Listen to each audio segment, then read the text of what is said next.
Hey guys, Priyanka here. I hope you all are doing great. So in today's video, we'll be discussing pedigree PYQ solution. Okay. So in our first two part, we have already discussed the theory and the detailed explanations of the pedigree topic. We have discussed the basic concept and the important topics and cases of the pedigree. Alright. So in today's session, we will be discussing the PYQs of same. So let's solve these questions.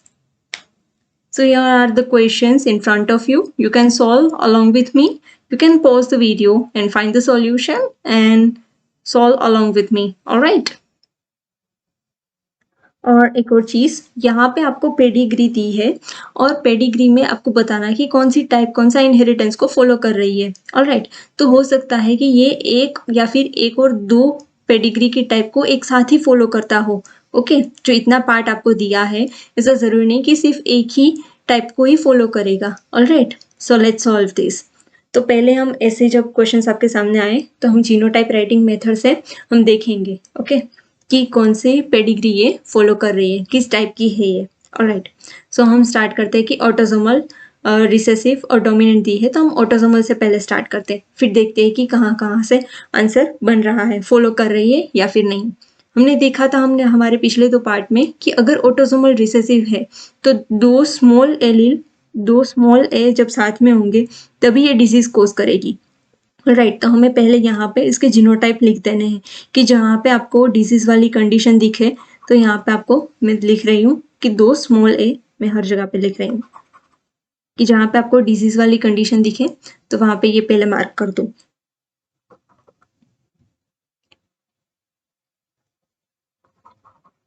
Okay.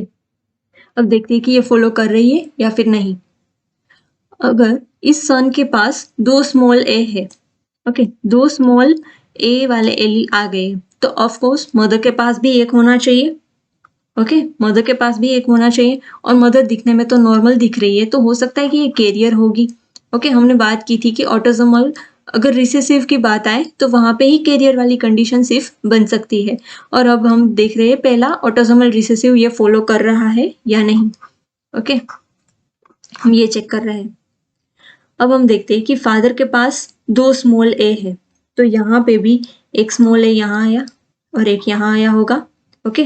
लेकिन दिखने में ये दोनों normal है तो हो सकता है कि ये कैरियर हो, मदर ने अपना कैपिटल ए वाला एलील यहाँ पे दे दिया हो. ओके. और यहाँ पे भी ये दिखने में नॉर्मल है लेकिन मदर ने एक एलील तो दिया होगा, हो सकता है ये कैरियर हो. तो ये ऑटोसोमल रिसेसिव तो फॉलो कर रही है. तो हमें यहाँ से ये पता चल गया कि सी ऑप्शन तो पक्का सही है. तो ये ऑप्शन यहाँ से हट गया कि डी नहीं हो सकता, डी ओनली नहीं हो सकता. ओके. अब हम ऑटोसोमल डोमिनेंट को भी चेक करके देख लेते हैं ताकि हमें आसानी रहे कि डी सिर्फ एक ही में है. हम आंसर तक पहुंचने के लिए हमें ऐसे ऑप्शन एलिमिनेशन मेथड भी ट्राई करनी चाहिए. ऑलराइट. तो हम यहाँ से कह सकते हैं कि सी पक्का श्योर है कि ऑटोसोमल रिसेसिव तो ये फॉलो कर ही रहा है. ऑलराइट. अब हम डोमिनेंट का केस देख लेते हैं.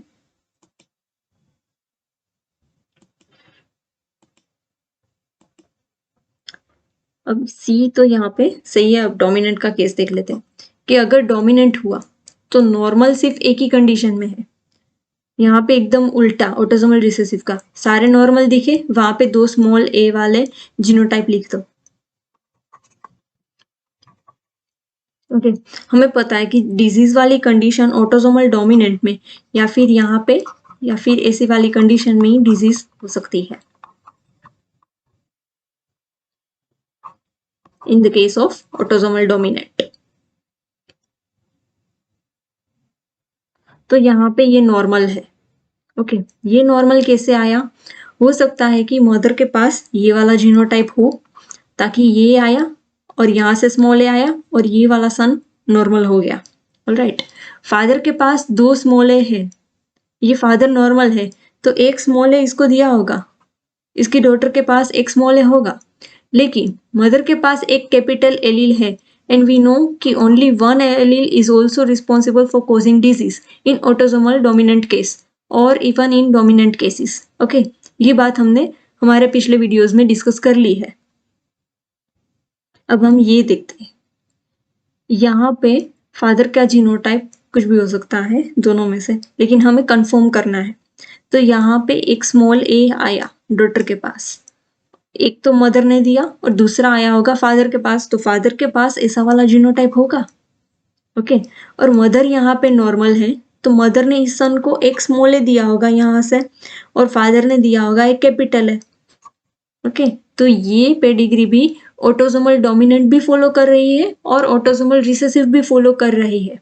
ओके, तो हमें यहाँ से ही अपने आंसर तक हम पहुंच गए। क्या आंसर हमें पता चल गया कि आंसर इज सी। लेकिन हमें बाकी के दो टाइप भी देखने की, वो नहीं है तो वो क्यों नहीं है। ओके, एक मैं सॉल्व करके दिखाती हूँ, बाकी आप दूसरा अपने एंड से भी कर सकते हैं।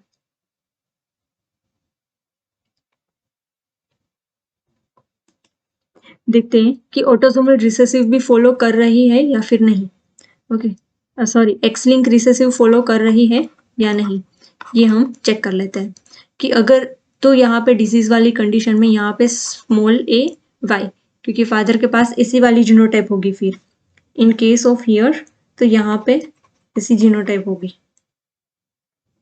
मैं बाकी पहले इरेज कर देती।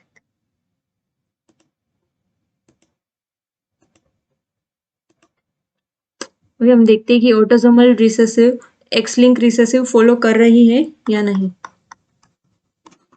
ये देखने के लिए हमें पहले डिजीज वाले कंडीशन को यहाँ इस तरीके से मार्क कर देना है कि दो स्मॉल है, ऐसा टाइप का जीनोटाइप।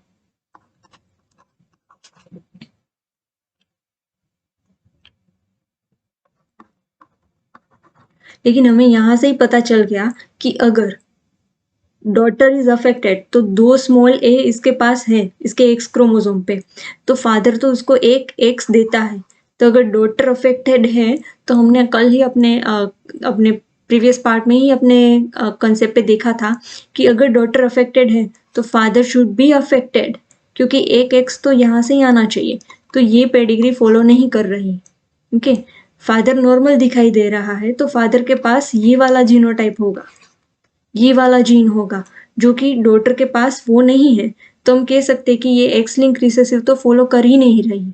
ओके, आप अपने एंड से एक्स लिंक डोमिनेंट का भी इस तरीके से चेक कर सकते हो और हम आराम से आंसर को कंक्लूड कर सकते हैं कि ये yes, C is the answer. Yes, यहाँ पे भी हमें आइडेंटिफाई करना है कि ये पेडिग्री कौन सी टाइप की है। ओके, तो यहाँ पे दी है कैरियर वाली कंडीशन, और हमें पता है कि कैरियर वाला केस डोमिनेंट में होता ही नहीं है, तो हम इजीली दो ऑप्शन को इजीली एलिमिनेट कर सकते हैं। क्या लिंक रिसेसिव वाली कंडीशन होगी या फिर ऑटोसोमल रिसेसिव वाली कंडीशन होगी, हम देखते हैं जीनोटाइप लिख के। अगर फादर के पास डिजीज वाला जीन है,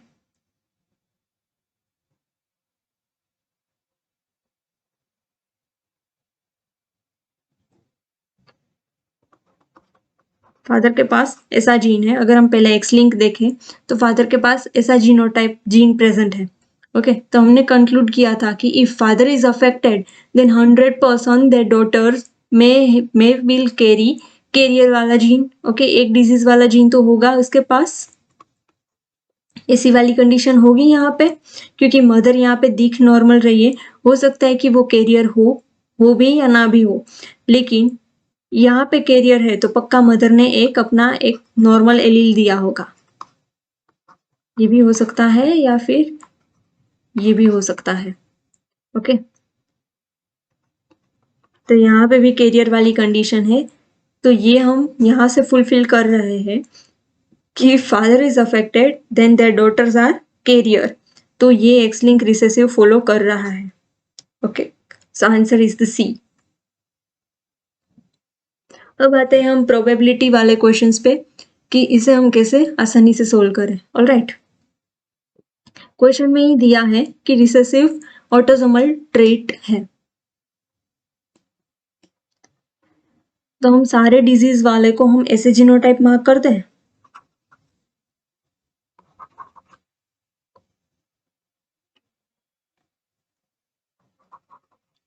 ओके, और हमें पता है कि इसके पास दो स्मॉल ए आए, ताकि इसके पेरेंट्स के पास भी तो एक स्मॉल ए होगा, लेकिन दिख नॉर्मल रहे तो ये कैरियर होंगे, और कैरियर वाली कंडीशन सिर्फ रिसेसिव में ही आती है, तो ये हम यहाँ से श्योर हो गए।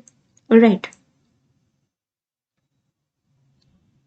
अब हमें देखना है कि इसको भी ये दिखने में नॉर्मल दिख रहा है। अब हमें ये चेक करना है कि इसका जीनोटाइप कैसा है, क्योंकि हमें फाइनली यहाँ पे फाइंड करना है कि इसको डिजीज आने की, इसके सन को डिजीज आने के चांसेस, इसकी प्रोबेबिलिटी कितनी है। ऑलराइट, तो हमें इसका जीनोटाइप देखना होगा। दिखने में नॉर्मल दिख रहा है तो इसका हम कह सकते हैं जीनोटाइप ये होगा या फिर ये होगा। ओके, तो हम फाइंड आउट करते हैं कि इसका जीनोटाइप, इसको डिजीज कंडीशन आने के लिए जीनोटाइप ये होना ही चाहिए, तभी तो ये अपना स्मॉल ए दे के इसको डिजीज बना सकता है। ऑलराइट, तो हम ये कंफर्म नहीं है, श्योर नहीं है इसके लिए, तो हम इसकी प्रोबेबिलिटी भी निकालेंगे और हम इसके साथ मल्टीप्लाई करेंगे। ओके, और प्रोबेबिलिटी के क्वेश्चंस हमें सॉल्व करने के लिए हमें दो चीज जो की है ध्यान में रखनी है, वो ये है कि अगर एंड वाली कंडीशन आए तो हम मल्टीप्लाई करेंगे, और अगर और वाली कंडीशन आए तो हम ऐड करेंगे। ओके, तो हमें यहाँ पे इसकी प्रोबेबिलिटी देखनी होगी। अब हम पहले इसके मदर फादर का जीनोटाइप लिख के देखते हैं।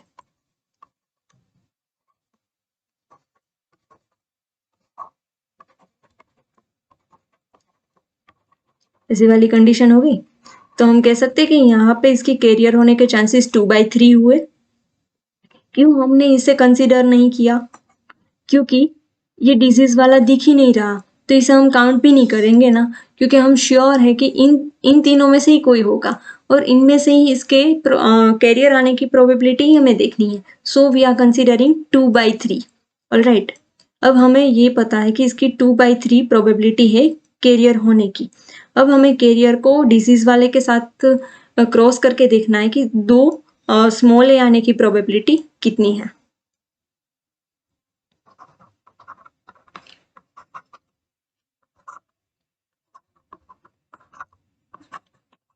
ऐसा होगा। ओके, तो डिजीज आने के चांसेस हुए हाफ, तो हाफ इंटू 2/3, तो यहां से ये कैंसल और आंसर आ गया 1/3। ओके, तो हमारा आंसर यहाँ पे हुआ डी। समझे कब हमें इसकी कंडीशन लेनी है, कब हमें मल्टीप्लाई करना है इसको भी साथ में, और कब हमें नहीं करना। ओके, और भी क्वेश्चन इस टाइप के सोल्व करते हैं।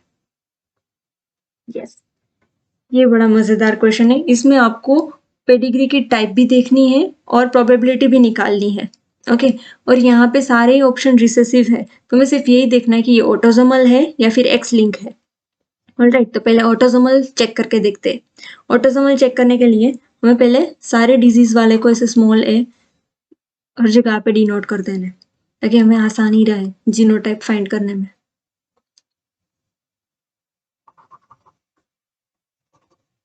ओके, अब हमें पता है कि फादर के पास 2 स्मॉल ए है, तो पक्का ये इसके पास भी एक स्मॉल ए होगा ही होगा, और दिखने में ये फीमेल नॉर्मल लग रही है, तो पक्का ये कैरियर होगी। ऑलराइट, इतना हमें पता चला यहाँ से। तब हमें यहाँ पे इसकी कैरियर की प्रोबेबिलिटी साथ नहीं लेनी, क्योंकि हम यहाँ पे श्योर हो गए। पिछले वाले क्वेश्चन में हम श्योर नहीं थे कैरियर की प्रोबेबिलिटी, तभी सिर्फ हमने कंसीडर में ली। ऑलराइट, अब हमें इसकी डिजीज के आने की प्रोबेबिलिटी देखनी है, तब यहाँ पे क्रॉस करती हूँ।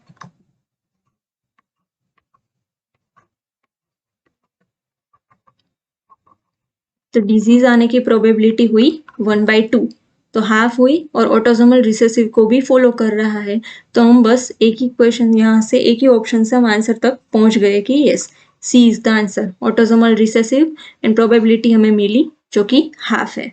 ऑलराइट, इस तरीके से आप बाकी के क्वेश्चंस भी सोल्व कर सकते हो। So next question is yes this one, आप भी ट्राई करो मेरे साथ। ऑलराइट, सो यहाँ पे ऐसे क्वेश्चन में हमें दिया है कि कंप्लीट पेनिट्रेंस है या फिर इनकम्प्लीट है, तो जब तक क्वेश्चन में कुछ मेंशन ना हो तो हमें अपने आप से ही कंसीडर नहीं करना है। Alright,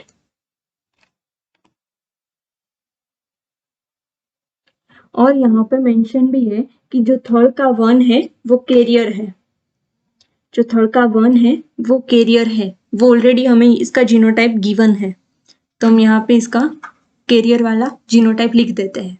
okay. और ये भी मेंशन है कि पेडिग्री कौन सी फॉलो कर रही है। तो हमें बस इतनी बात पता है कि कैरियर वाली जो जीन है, कैरियर वाला जो टाइप है, वो सिर्फ रिसेसिव ही फॉलो करता है, वाई लिंक का तो कोई चांस ही नहीं बनता। तो ये 2 ऑप्शन तो यहाँ से ही एलिमिनेट हो गई। ओके। और हमें ऑटोसोमल है ये भी कह दिया है, और हमें ये पता है कि कैरियर सिर्फ रिसेसिव में है, तो ये ऑटोसोमल रिसेसिव का ही पार्ट है। तो अब हमें ये पता है, तो इसके जीनोटाइप राइटिंग पे ही चलते हैं सीधा। 2 स्मॉल है, हर जगह पे ऐसे लिखते हैं।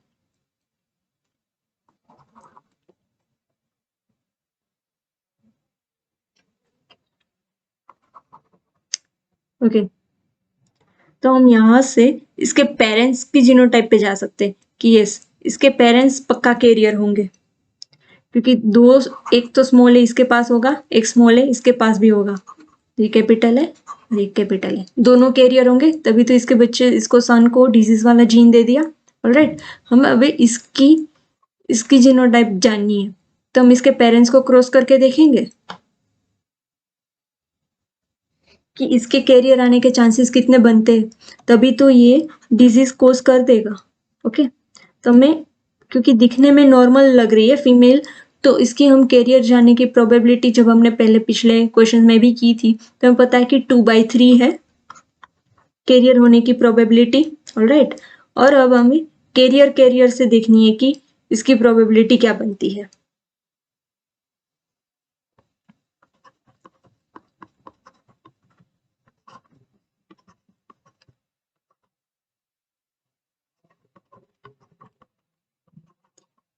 सिर्फ 1/4 हुई, तो हम इसके साथ मल्टीप्लाई कर देंगे। ओके। 1 2, so answer is 1/6। तो यह आंसर हमारा D. Any doubt? Next question. So I guess this you can try in your homework and comment down in the comment section. Okay. ये इजी क्वेश्चन है, यहाँ पे ही दे भी दिया है कि ऑटोसोमल रिसेसिव को फॉलो कर रहा है, तो आपको यहाँ पे इसकी जीनोटाइप लिख देनी है small A, and you have to find the parents genotype, and then you can cross them and get the answer. और आप बताओगे कि ये 6 की कैरियर होने की प्रोबेबिलिटी क्या है। ये आपके लिए होमवर्क क्वेश्चन है, ये आप करके कमेंट बॉक्स में आंसर जरूर दोगे।